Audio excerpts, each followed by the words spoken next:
Buenas, buenas tardes, ¿me escuchan? Sí, doctor. Sí, doctor. Continuar con la clase del día de ayer. Vamos a hablar acerca de, en esta oportunidad, de características respecto a la epilepsia.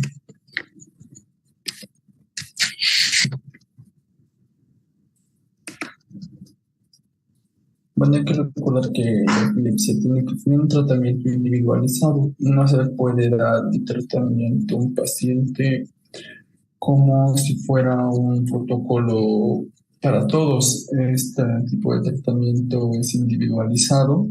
Y ya, por ejemplo, el día de ayer, pues consultaban y preguntaban cómo sería el tratamiento en el caso de una mujer embarazada. Pues desde luego, cada característica de un paciente, cada característica del paciente tiene una particularidad en cuanto al tratamiento. Muchos antiepilépticos tienen diferentes eficacias y grados de toxicidad. Algunos tienen afectación hepática, otras afectación renal, etcétera. Entonces, nosotros tenemos que tener en cuenta también que estos pacientes tienen que tener un control periódico con sus médicos para poder ver si están realizando algún tipo de una respuesta adversa o están presentando algunos datos de toxicidad. Y depende mucho de eso. Por eso el tratamiento de la epilepsia se lo considera multimodal, ¿no? Porque ese tipo de tratamiento requiere más que todo evitar, no solamente, o sea, no solamente se trata de dar medicación, ¿no? También se trata de que el paciente siga algunas instrucciones y siga algunas recomendaciones que se le va a llegar a dar. Por ejemplo, se le debe evitar al paciente privar del sueño. O sea, tiene que tener un sueño de por lo menos 8 horas. No puede el paciente estar en vela, no puede estar con insomnio. Tiene que dormir porque la corteza del cerebro se irrita cuando los pacientes no duermen de una manera adecuada. Se debe evitar la recurrencia, vale decir que en estos casos, en estos pacientes, cuando son muy resistentes a los antiepilépticos, cuando se asocia a dos o tres, y en el caso, como habíamos hablado ayer, de la esclerosis temporal mesial, cuando el hipocampo presenta una esclerosis como tal, estos pacientes son candidatos a sufrir, a tener que pasar por cirugías. Entonces, cuando a estos se les hace una lobectomía, en este caso, como se puede ver en el gráfico de abajo, también es una de las maneras en las cuales se puede controlar la epilepsia, no simplemente con fármacos.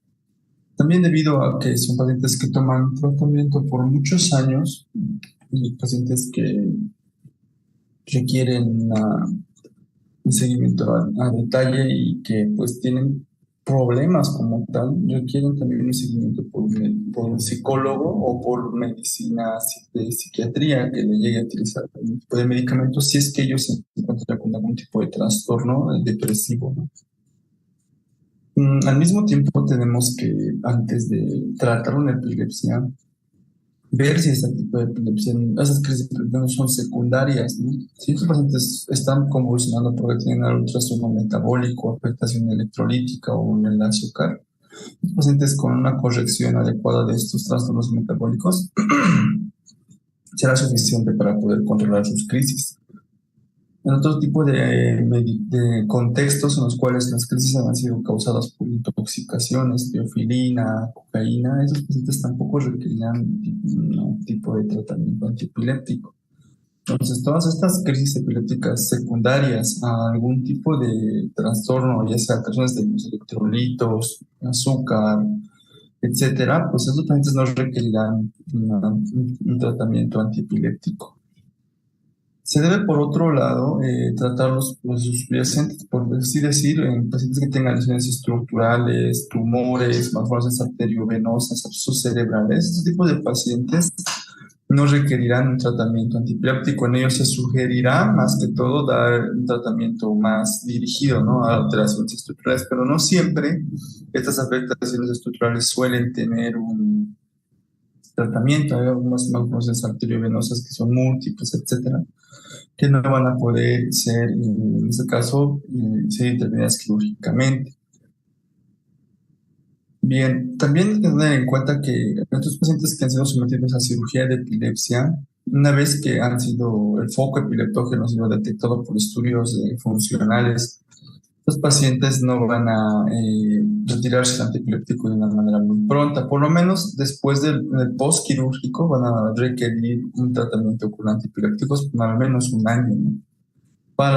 Y una vez que estos pacientes estén libres de convulsiones por un año, recién se les va a poder retirar el antiepiléptico de manera progresiva, que es otro principio que se da en la clase de hoy. Cuando se retira el antiepiléptico, pues el mismo no debe retirarse de manera brusca, sino de manera progresiva. Se debe evitar desencadenantes, ¿no? Se debe evitar, como vuelvo a decir, que el paciente tenga insomnio, que se prive del sueño, se debe evitar que el paciente con epilepsia consuma alcohol, que tenga un exceso de pantallas en la noche, porque los estímulos luminosos irritan la corteza cerebral.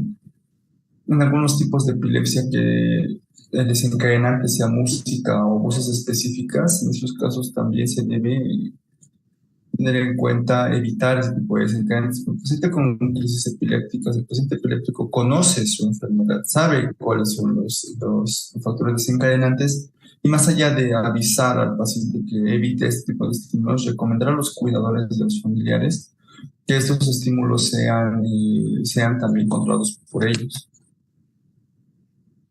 Bien, volvemos a ver esta parte del tratamiento antiepiléptico, entonces se tiene que tener en cuenta varias cosas, ¿no? Si el tipo de convulsión que tiene el paciente, ya sea focal o generalizada, ya sea el tipo mioclonías o el tipo de ausencia, ¿cuál de todos los antiepilépticos será más eficaz para tratar este tipo de crisis?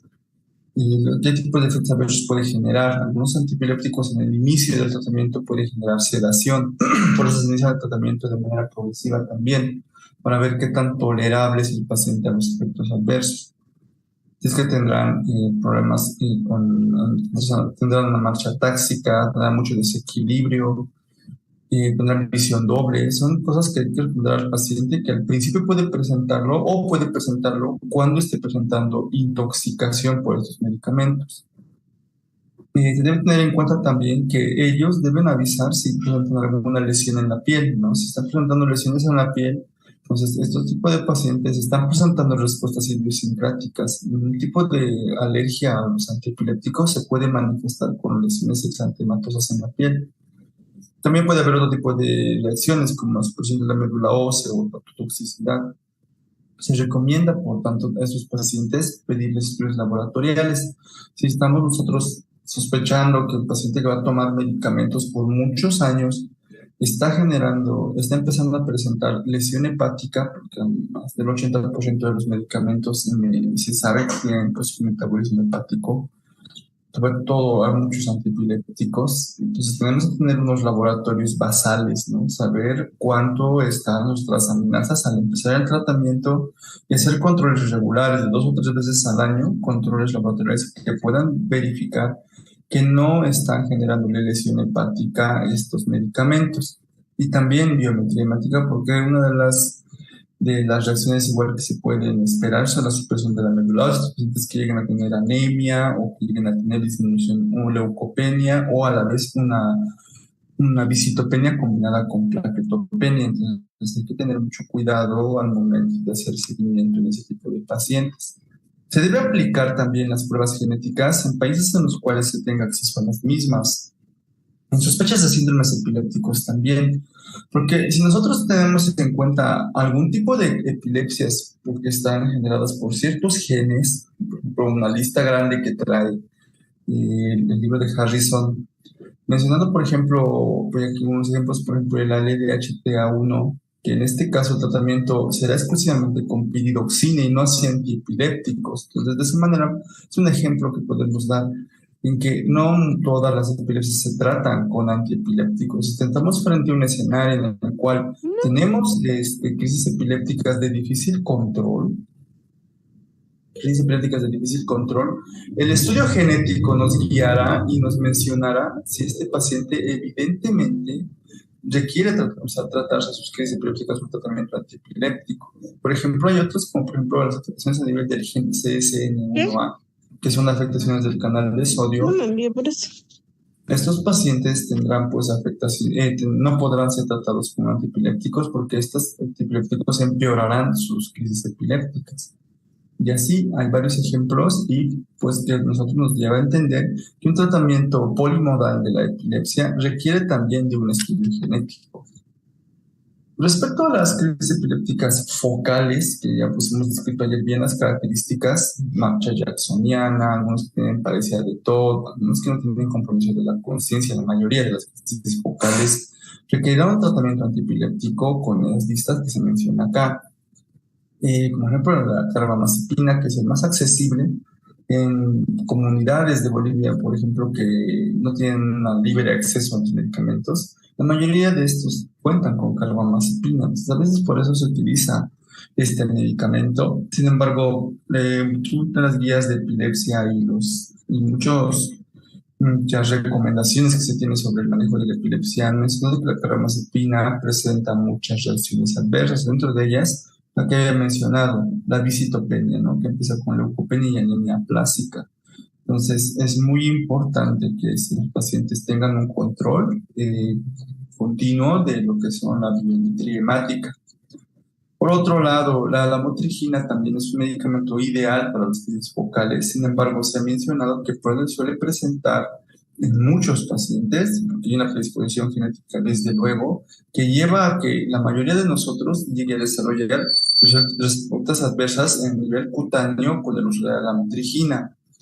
Respecto a la difenidantoína, que es también conocida como fenitoína, esta suele generar problemas relacionados por todo al hirsutismo. Entonces, si tienes en caso una paciente mujer y tienes otro tipo de disponibilidad de medicamentos, puedes optar por otros antes de utilizar lo que es la iractoína.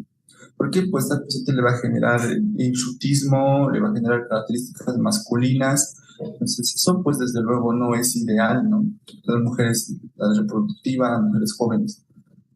También hay que tener en cuenta que se puede utilizar el levetiracetam, pero hay que pensar también que esos pacientes, si traen ya trastornos psicógenos de fondo, pacientes muy ansiosos, con tendencia a la ansiedad y a la depresión, o son pacientes que tienen hiperactividad, por ejemplo, el medicamento con el levetiracetam va a empeorar estos síntomas. Entonces, los pacientes con epilepsia focal, con trastornos psiquiátricos de fondo, el levetiracetam va a ser desfavorable para ellos porque tiene una reacción adversa de irritabilidad y genera mayor ansiedad.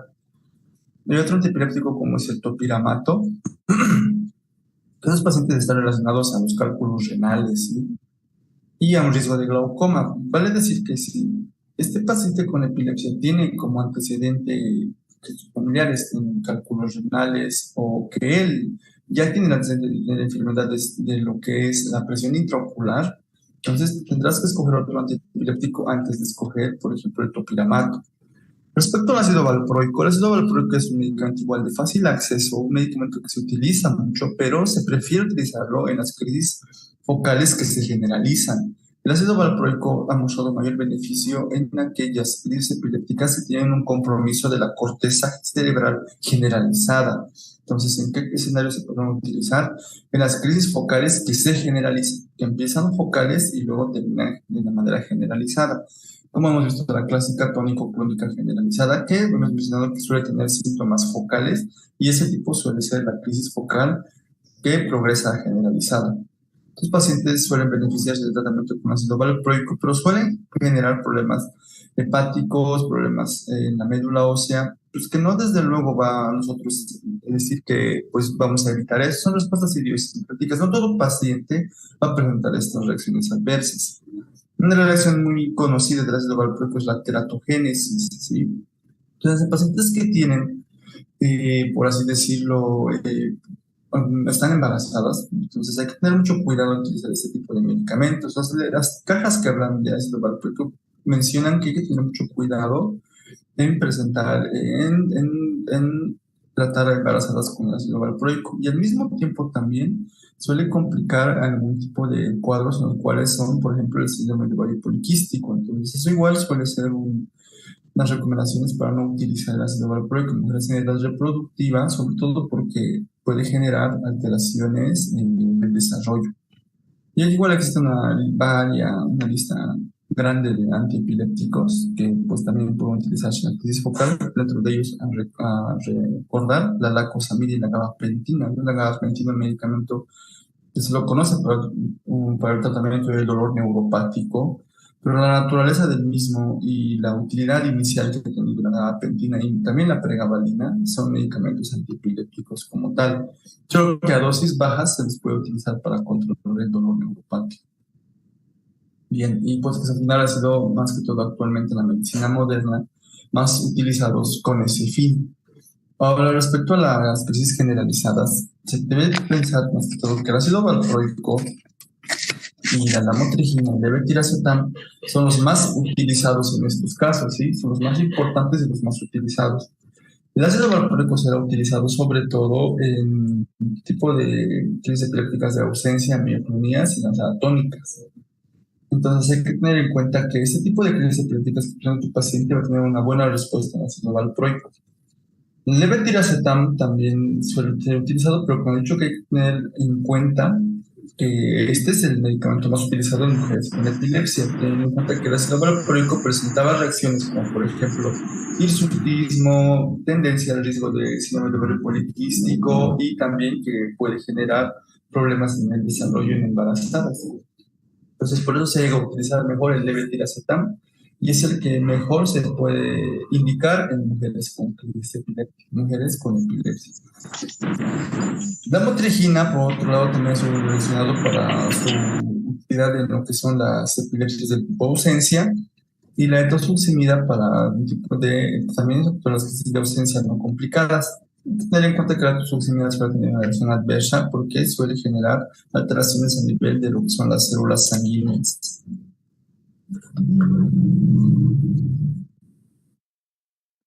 Bien, por otro lado, se debe recordar, vuelvo a hacer énfasis en esto, que si existe una monitorización adecuada de los pacientes con epilepsia, se debe al paciente decir que no puede descontinuar el tratamiento de una manera, de un día para el otro. Si siente que está teniendo reacciones adversas como las que se ven acá, pues, lesiones cutáneas, reacciones cutáneas, el paciente debe acudir de manera inmediata con su médico para poder discutir estas reacciones, dar otro tratamiento, dar recomendaciones sobre esto y escoger un antiepiléptico adecuado para él.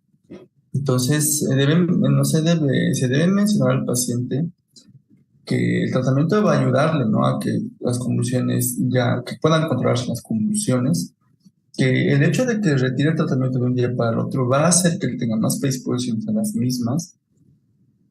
Se debe también un tiempo ver que este paciente, si tiene reacciones adversas muy importantes, se debe reducir la dosis o se debe mencionar que si no está presentando reacciones adversas se la pueda subir un poco más. Entonces, esto depende mucho ya del manejo un poco más estricto a partir de médicos relacionados a la neurología. Entonces, si, por ejemplo, el paciente está teniendo muchos efectos secundarios, como por ejemplo somnolencia, se le puede indicar que puede bajar la dosis poco a poco, de manera progresiva. Esto va a ayudar mucho a que el paciente pueda ya otra vez volver a adaptarse a su medicamento y tener un apego más adecuado. Si nosotros vamos a incrementar la dosis, debemos tener en cuenta que debe pasar por lo menos un tiempo. No podemos de un día para el otro. Vale decir que el paciente no está controlando sus crisis con el tratamiento que hemos iniciado. No podemos de manera inmediata subir la dosis. Debemos esperar por lo menos 5 semividas. Por eso los libros de farmacología nos hablan, ¿no? Que pues tienen 24 horas de vida tal medicamento, 48 horas, 72 horas. Entonces estamos utilizando, por ejemplo, que si el ácido valproico debemos controlar y decir que por lo menos el paciente va a encontrar su respuesta terapéutica adecuada a las 2 semanas, ¿sí?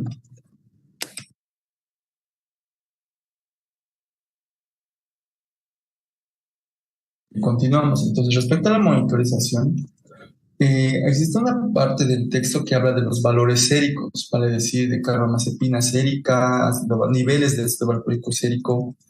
Estos medicamentos solamente son utilizados para documentar el cumplimiento terapéutico. Es decir, cuando nosotros tenemos dudas de que ese paciente esté cumpliendo su tratamiento, solo en esos casos nos sirve estos resultados de laboratorio.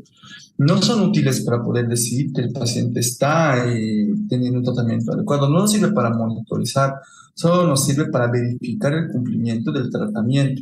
O cuando estamos escuchando de que hay toxicidad, que las respuestas, que la manera en la que el paciente nos menciona que se siente está generándose por los antiepilépticos. Entonces, vamos a poder ver esto a partir de lo que es los valores en la monitorización, valores del antiepiléptico en sangre.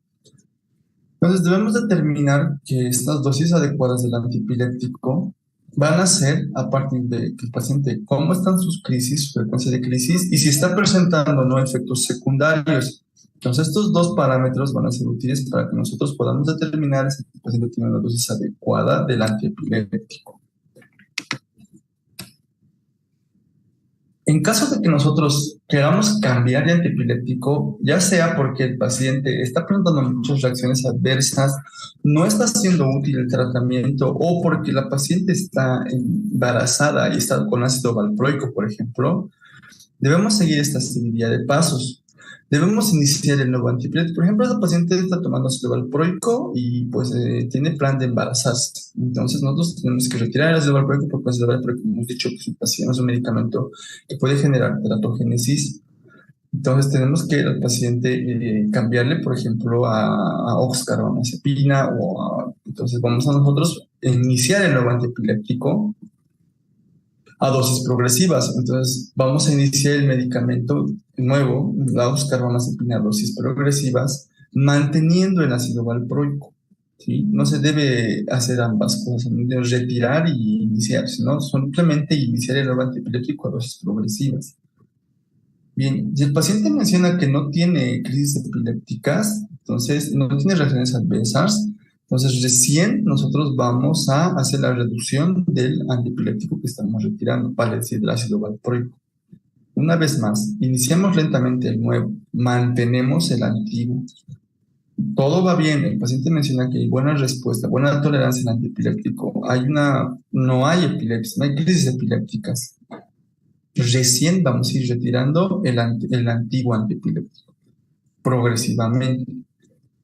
Y ya cuando, para el cuarto paso, se puede continuar ajustando el segundo antiepiléptico, la oxcarbamazepina. Lo vamos ajustando según el paciente la tolerabilidad y la presencia de crisis epilépticas.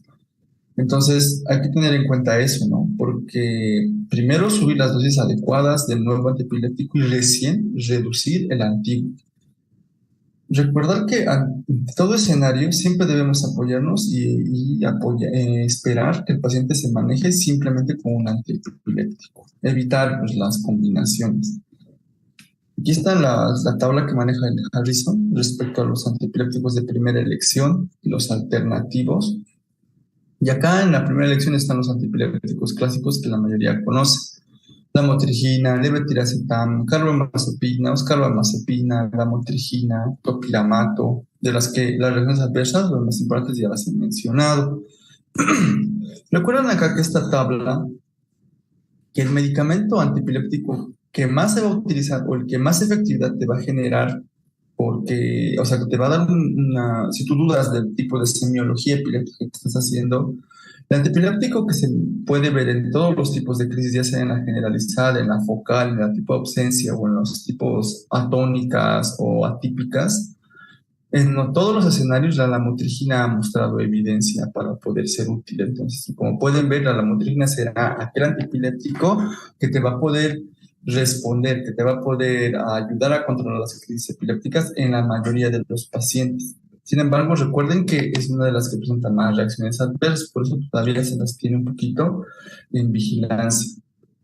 ¿Cuándo suspendemos el tratamiento? Suspender el tratamiento puede ocurrir cuando el paciente está al menos 5 años libre de crisis.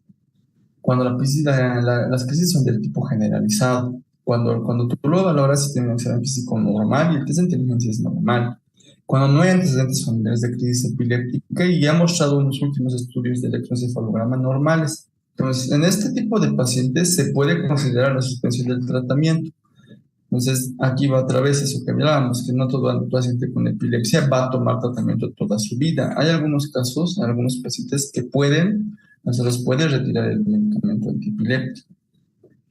La reducción del tratamiento no va a ser brusco, va a ser gradual. Se puede por lo menos, se tiene que tomar como 3 meses de una reducción progresiva de las dosis del medicamento hasta poder decir que el paciente está libre de las crisis. Se puede decir que a este paciente se tiene que darle la recomendación de que no haga actividades que requieran de una atención continua, por ejemplo, conducir, ¿no? Si está en un momento en el cual se le está retirando el antiepiléptico, debe estar bajo vigilancia completa, debe haber alguien que esté pendiente de él, ¿no? Un familiar, una amistad, porque este paciente tiene mucha predisposición a reiniciar crisis epilépticas cuando se le está retirando. Entonces se debe tener en cuenta que no debe realizar actividades peligrosas como nadar o manejar maquinaria pesada, por ejemplo. Ahora, por otro lado, ¿en quiénes se considera la epilepsia resistente?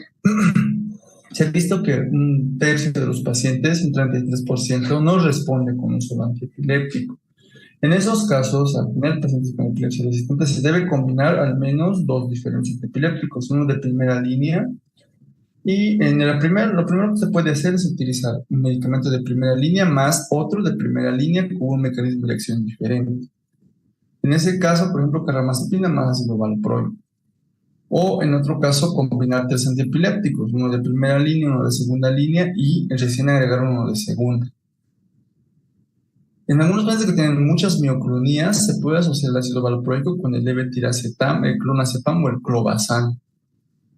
En pacientes que tienen ausencia resistente, se puede utilizar ácido valproico con la etosuximida. Entonces, se debe tener en cuenta que estas recomendaciones que estoy dando se le están dando porque se conoce ya las interacciones que pueden tener estos fármacos. En caso de usar 3 fármacos, y existe un control adecuado, pasado algunos meses de un control de las crisis, o sea, vale decir que las crisis ya han cedido, se puede pensar en retirar al menos alguno de estos antiepilépticos. En pacientes que tienen resistencia a la epilepsia, recordar que también pueden considerarse ser candidatos a un tratamiento quirúrgico, sobre todo que la mayoría de los pacientes que hacen resistencia farmacológica son pacientes con esclerosis temporal mesial. Estos pacientes podrán beneficiarse de epilepsia del lóbulo temporal o epilepsia de un área focal circunscrita como tal, siempre y cuando su epilepsia esté evidenciada por estudios funcionales y se pueda ver evidentemente cuáles son epileptógenas, si es pequeña y no va a generar problemas a nivel de lo que es más adelante secuelas neurológicas. Existen diferentes tipos de cirugías que se le realizan a estos pacientes. La más conocida es la lobectomía temporal, la amígdalo-hipocampectomía es otra. Las que se pueden hacer lesiones neocorticales localizadas, como he mencionado, por estudios funcionales, ¿no? Que se evidencian por la resonancia magnética, estudios de evidencia de emisión de positrones, etcétera. Te los menciona así de una manera bien superficial la parte del texto. Los pacientes serán candidatos a realizar transección subpiral, en otros de los cuales se puedan hacer hemisferectomías o resecciones multilobulares, hemimegaloencefalia, o sea, vale decir que los pacientes que hayan tenido, habíamos usado una resonancia magnética la clase de ayer, en la cual se podía evidenciar que todo un hemisferio estaba comprometido. En los pacientes que han vivido ya muchos años con un hemisferio comprometido, se les puede retirar un hemisferio y se puede evidenciar a este nivel que estos pacientes ya no tengan esos focos epileptógenos. Los pacientes que tienen síndrome de Lennox-Gastaut se ha evidenciado que en algunos ha habido beneficio con la sección del cuerpo calloso, porque recuerden que el cuerpo calloso es esa área del cerebro que conecta ambos hemisferios. Entonces, deteniendo la crisis de un hemisferio para que no pase al otro, se puede detener este tipo de crisis generalizadas, teniendo en cuenta que el Lennox-Gastaut tiene una variedad muy importante de crisis epilépticas. Las complicaciones del tratamiento quirúrgico son raras, ¿no? Suelen ser menores al 5%. Y se ha visto que beneficia mucho, por lo menos en más del 70%, los pacientes han quedado libres de crisis o por lo menos se ha llegado a la monoterapia. ¿sí? O sea, se ha podido controlar simplemente con un medicamento. De pacientes que requerían 3 hasta 4 antiepilépticos, ahora simplemente usan uno y tienen un control adecuado, o sea, pueden volver a tener una calidad de vida adecuada. Entonces, la cirugía está demostrada que disminuye la frecuencia de crisis y también mejora la calidad de vida de estos pacientes. Ahora, por otro lado, respecto al estado epiléptico, no estoy pasando, ya hemos hablado de tratamiento quirúrgico, y ahora el estatus epiléptico como tal, que es una emergencia, es algo que se ve en las salas de urgencias todo el tiempo. Los pacientes de crisis epilépticas, el estado epiléptico como tal, se puede conceptualizar de la siguiente manera. Son crisis epilépticas continuas, ¿sí? O repetidas, que tienen alteración de la conciencia en el periodo posictal. Vale decir que estos pacientes, las que presentan el estado epiléptico como tal, no recuperan la conciencia por más de 5 minutos. Hemos hablado de en semiología de crisis epilépticas que estas suelen durar 1, 2, hasta 3 minutos. Pero cuando el paciente presenta una crisis tras otra, tras otra, tras otra, por más de 5 minutos, este paciente tiene un estatus epiléptico y este paciente va a necesitar que se intervenga de una manera rápida porque esos pacientes pueden llegar a fallecer. El estado epiléptico convulsivo es ese, ¿no? El paciente que presenta, se evidencia, se puede evidenciar esto si el paciente está con un electroencefalograma.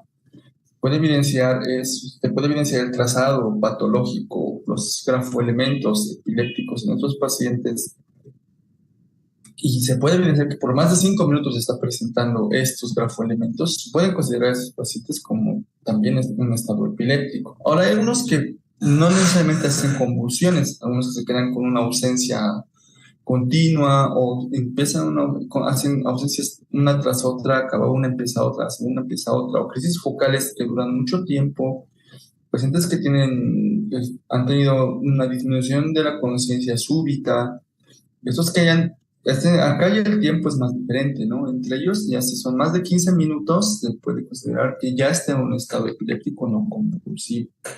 Normalmente los pacientes requieren una intervención hospitalaria, no se los puede manejar de una manera ambulatoria o en centros médicos que no tengan los recursos adecuados, porque estos pacientes requieren intubación, requieren una monitorización completa, requieren la administración de drogas endovenosas y un control adecuado de los signos vitales. Entonces, no todo paciente con estado epiléptico va a poder ser manejado en un centro pequeño, siempre va a requerir que sea transferido a un nivel mayor, pero para ello tú tienes que hacer un diagnóstico adecuado del estado epiléptico y eso parte que pues sepas cuánto tiempo pasa, ¿no? Y hemos dicho que en crisis epilépticas más de 5 minutos ya se lo considera un estado epiléptico. Y es importante y porque estos pacientes sean valorados por un personal con experiencia, porque puede provocar disfunción cardiorrespiratoria, alteraciones metabólicas e incluso algunos pacientes lesión neuronal irreversible. ¿Por qué pasa el estado epiléptico? ¿Por qué se genera el estado epiléptico? Porque puede este paciente haber suspendido su tratamiento, ya sea por motivos económicos, motivos sociales, que el paciente pues no haya podido comprar su tratamiento o que pues considere que le está haciendo daño y lo deje de tomar un día para el otro. Esos pacientes son pacientes que pueden entrar en un estado epiléptico, pacientes que se han enfermado, epilépticos que se han enfermado, que hayan tenido un debut diabético, se hayan presentado alguna infección a nivel del sistema nervioso, una neumonía tal vez. Los niños, a veces una infección de tracto urinario suele empeorar sus crisis epilépticas, que estén con toxicidad de los fármacos. Se ha visto que en epilépticos que tienen tumores en el sistema nervioso también son muy predisponentes a presentar estatus epiléptico, que hayan tenido un trauma, un golpe, por la misma característica de sus crisis epilépticas, han caído y pues están presentando también días después mayor aumento de las crisis epilépticas. Entonces, este algoritmo maneja el Harrison y bueno, también lo he podido acá dividir en dos partes. Porque tenemos que recordar que cuando tenemos al paciente en un estatus epiléptico, lo primero que tenemos que hacer es administrar benzodiazepina, ¿sí?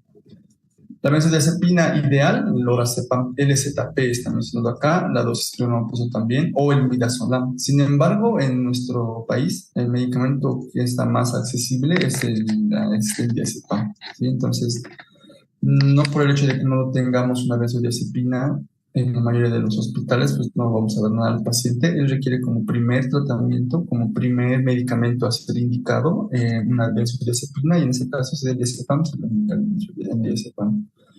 Posterior a ello, se tiene que utilizar un fármaco anticonvulsivo endovenoso.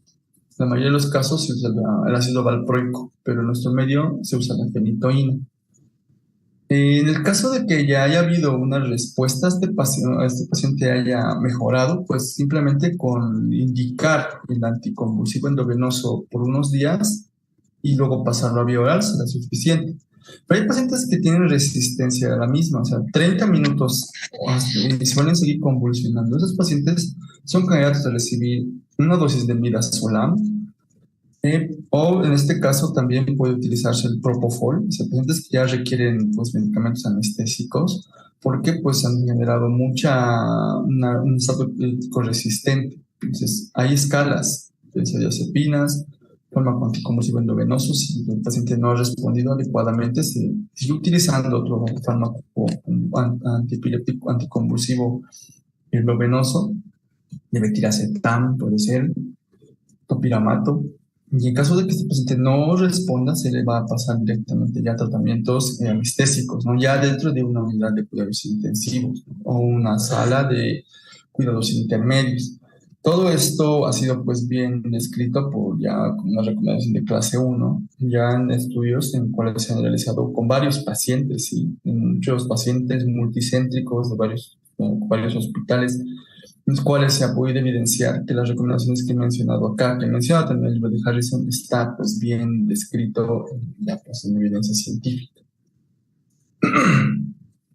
Respecto al estado epiléptico no convulsivo, es igual de urgente, pero no tanto como el anterior.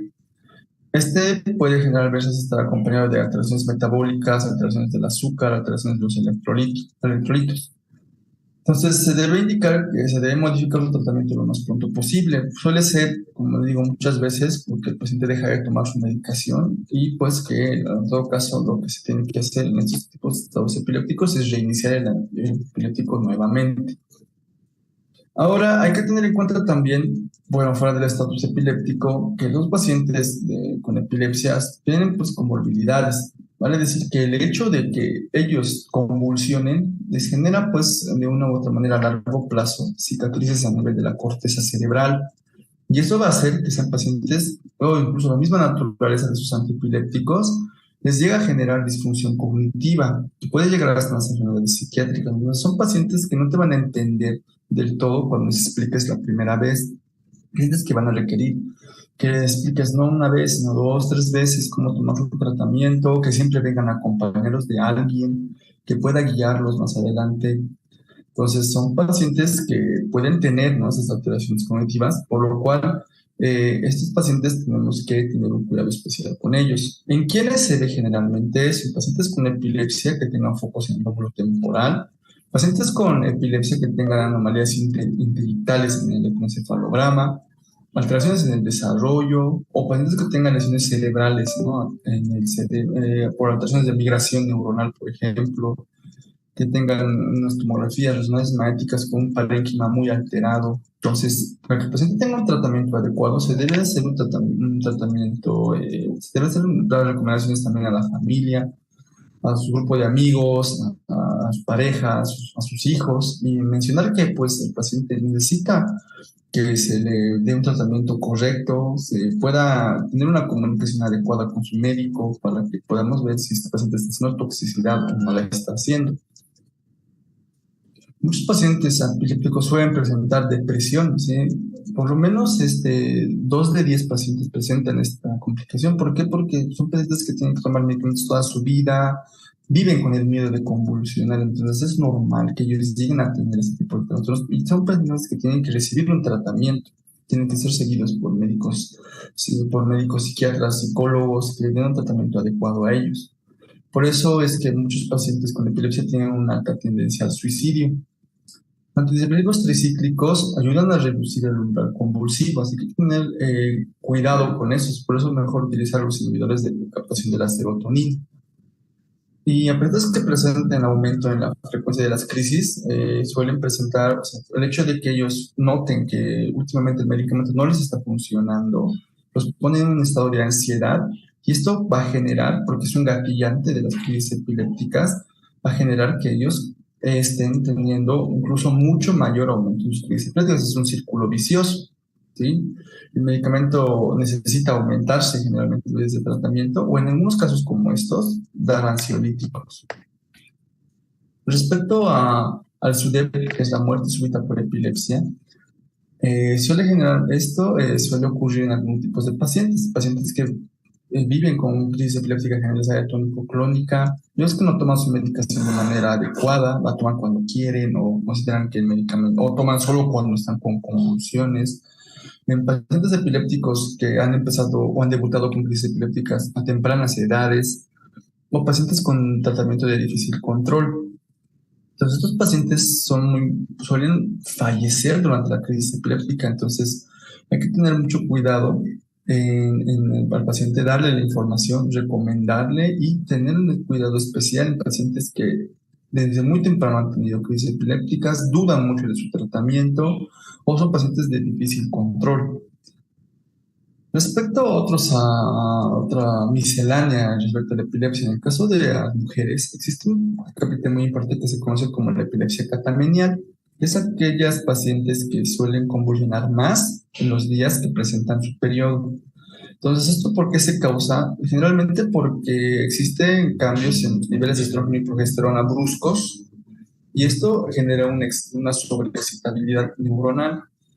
Por otro lado, también el hecho de que haya cambios en estrógeno y progesterona también altera los cambios de concentración del antiepiléptico, porque las proteínas transportadoras suelen transportar al mismo tiempo hormonas y también suelen transportar medicamentos. Entonces, el antiepiléptico está con una concentración más alterada durante este periodo de tiempo. Por otro lado, algunos pacientes suele ser también es otra teoría que durante la menstruación no suelen tener un sueño reparador como otros días. El dolor no les da un sueño adecuado. Entonces suele ser otro dato más para que estos pacientes viven con epilepsia en sus días en el periodo menstrual tengan más predisponencia a convulsionar. ¿Qué se hace en estos casos? El paciente te va a decir eso. Aumentas la dosis durante unos días antes, 2 días antes de la menstruación. Hay un poquito de problemas con pacientes que no tienen ciclos regulares. Y otros pacientes en los cuales puedes ayudarles con tratamiento hormonal, medroxiprogesterona, progestógenos naturales, la dosis que puedan ser corroboradas con un médico ginecólogo. Respecto al embarazo, pues es muy importante tener en cuenta que una mujer puede gestar sin problemas, ¿sí? Pero debe haber una planificación familiar. A estos pacientes se les debe dar sí o sí ácido fólico semanas antes del embarazo. Entonces, eso es una recomendación muy importante cuando abordas a una paciente epiléptica por primera vez, que ella puede tener un embarazo normal, pero debe tomar meses antes el ácido fólico para poder evitar alteraciones a nivel del tubo neural, que es una complicación que presentan frecuentemente muchas embarazadas. Respecto a la frecuencia de crisis, la mitad de ellas no va a notar cambios. Un 30% va a notar aumento en la frecuencia y un 20% suele notar disminución en la frecuencia. Entonces, acá entra también algo que había hablado en diapositivas previas, solicitar niveles séricos de antiepiléptico. En estos casos, se puede hacer la monitorización porque hay pacientes, unas embarazadas, que por diferentes características fisiológicas que genera el embarazo como tal, van a disminuir con las concentraciones séricas de los antiepilépticos. Por tanto, el hecho de que disminuyan las concentraciones séricas de los antiepilépticos va a hacer de que estos pacientes requieran un aumento del antiepiléptico en ciertas etapas, sobre todo en el segundo trimestre de embarazo. Entonces, un médico o neurólogo hace eso. El paciente empieza su embarazo, le pide los niveles de antiepiléptico en sangre. Y así cada 2 meses o cada mes, o cuando la paciente esté presentando cambios en la frecuencia de sus crisis, y según vaya disminuyendo o aumentando estos niveles séricos, se va a poder aumentar o disminuir el antiepiléptico. En todo caso, como ya he mencionado acá, un poco los que más se utilizan son la oxcarbamazepina en todo caso, y se evita ante todo lo que es el ácido valproico.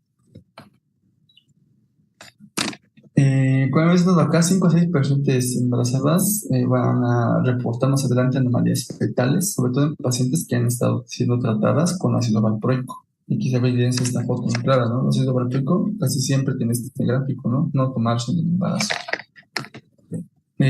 También se debe tener en cuenta que a veces se ve la parte del riesgo-beneficio en pacientes que tienen crisis epilépticas de difícil control. Continuamos el tratamiento como terapia, disminuimos la dosis.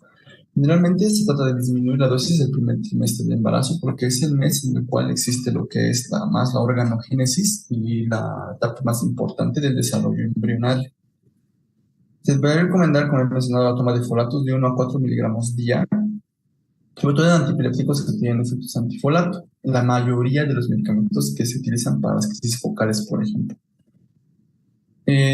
También tener en cuenta que pacientes que utilizan la hidantoína, como es esta la fenitoína, la carbamazepina, el topiramato, fenobarbital y la pirimidona, son medicamentos pacientes que pueden aumentar el riesgo de tener hemorragias en el recién nacido, porque también presentan alteraciones a nivel de los factores de coagulación.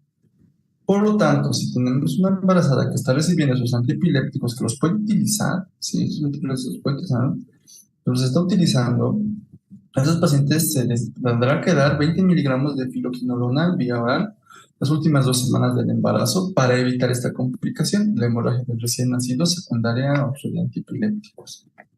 Y al nacer, el recién nacido va a recibir 1 miligramo vía intramuscular de filoquinona, que pues generalmente se da a la mayoría de los niños, pero en este caso se debe hacer énfasis en que este paciente sí o sí debe recibir al momento de nacer para evitar hemorragias durante los primeros días de vida. Tener en cuenta, por otro lado, la anticoncepción, carbamazepina, la hidantoína, que es la fenitoína, son antiepilépticos que se utilizan más en contextos en ciudades pobres, fenobarbital, topiramato, son antiepilépticos que disminuyen la eficacia de anticonceptivos orales. Por tanto, tienes que tener en cuenta que si tu paciente femenina utiliza ACOS para poder controlar la fertilidad y es epiléptica y usa uno de los antiepilépticos, es muy probable que ella esté embarazada. Entonces, se debe probar en este caso otro tipo de métodos anticonceptivos, aunque utilizan algunos métodos un poquito más con un poco de intervención, más o menos, por ejemplo, los implantes, por ejemplo, en todo caso se utiliza y se ha mencionado mucho por los ginecólogos, incluso también de la T. ¿Sí? Entonces, este tipo de dispositivo intrauterino, ¿no? El dispositivo intrauterino suele ser también uno de los más recomendados en los pacientes con epilepsia. Respecto a la lactancia, la paciente ya hiciste su seguimiento adecuado durante su embarazo, los niveles, el bebé nació bien, sin problemas. El paciente respecto a la lactancia también va a tener dudas. Tener en cuenta que los antiepilépticos pasan muy poco, ¿sí? El que suele pasar menos es el ácido valproico, pero el que suele pasar mucho más es el levetiracetam. Pero a eso pues, va a generar muchas reacciones adversas en el niño. Entonces se sugiere mantener la lactancia materna. No puede recomendarse que por el hecho de que tomen antiepilépticos se le deje de tomar, se le diga a la mamá que deje de darle lactar a su bebé. Hay que valorar algunas cosas, por ejemplo, cuando se utiliza la fenitoína o el fenobarbital, o en todo caso se está utilizando medicamentos como el clonazepam, valorar si el paciente, si el neonato tiene mucho letargo o dificultad para alimentarse. En ese caso, el bebé anda mucho todo el tiempo durmiendo, habría que reducir un poco la dosis del antiepiléptico o cambiar a otro, en el caso de los pacientes que viven con epilepsia y que están dando de lactar.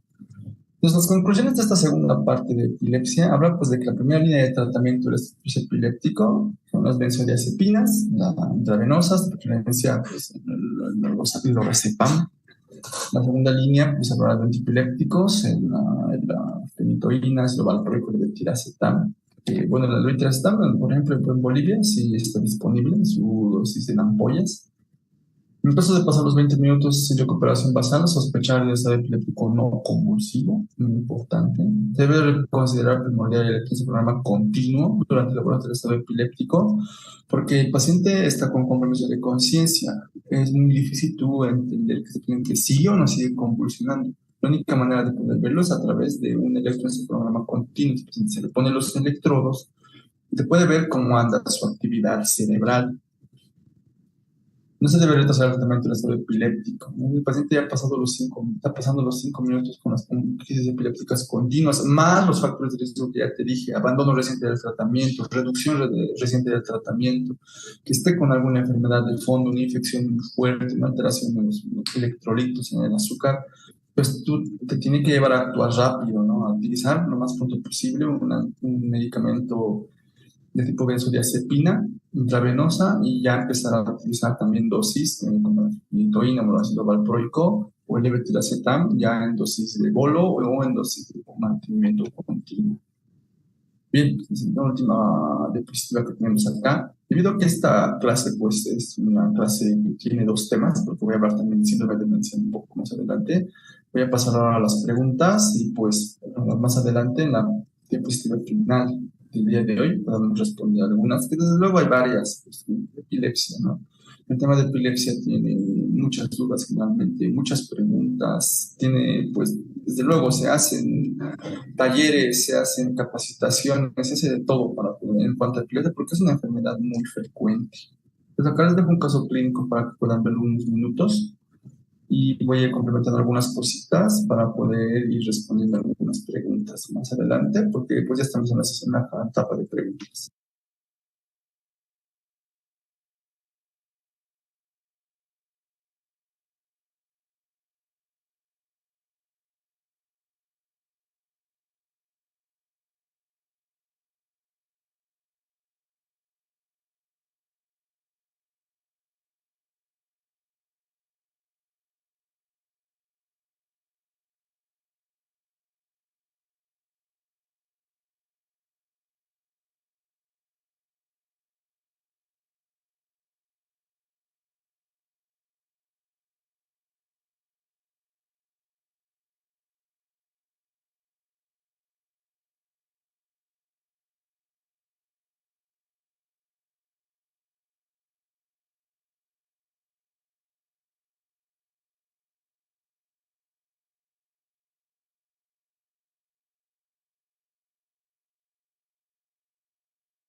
Bien, vamos a dar algunas aclaraciones sobre el caso clínico acá y pues lo interesante que se está mencionando acá una epilepsia refractaria al tratamiento, ¿no? Un paciente que está utilizando tres diferentes medicamentos, los niveles de antiepilepticos entre los ramos terapéuticos, pero el electroencefalograma muestra grafoelementos pues, que mencionan que el paciente está con un descontrol en cuanto a las descargas sinápticas en la corteza.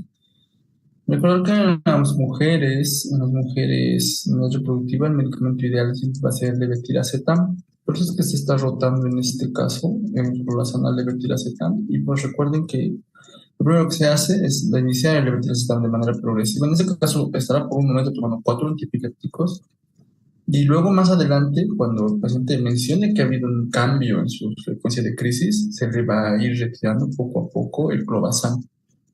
Entonces, en estos pacientes, pues si se le hace estudio, por ejemplo, de un estudio funcional, ya en institutos un poquito más avanzados, o siendo vista por neurocirujanos de epilepsia, pues ellos considerarán, pues, que esta paciente pueda o no entrar en una cirugía de epilepsia, o puede utilizarse como algunos tipos de métodos como la estimulación del nervio vago o la dieta cetogénica, si es que el levetiracetam se quede corto al momento de responder, ¿no? Entonces, también por otro lado, esta paciente, al ser una paciente que pues, toma sertralina, el hecho de que tenga depresión suele hacer que muchos pacientes con epilepsia dejen de tomar su tratamiento lo tomen de una manera muy discontinua. Entonces, hay que tener en cuenta que, pues, en estos casos, la valoración por un especialista del área de la salud mental es muy importante.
Muy bien, para que no se haga tan larga la sesión del día de hoy, voy a comenzar.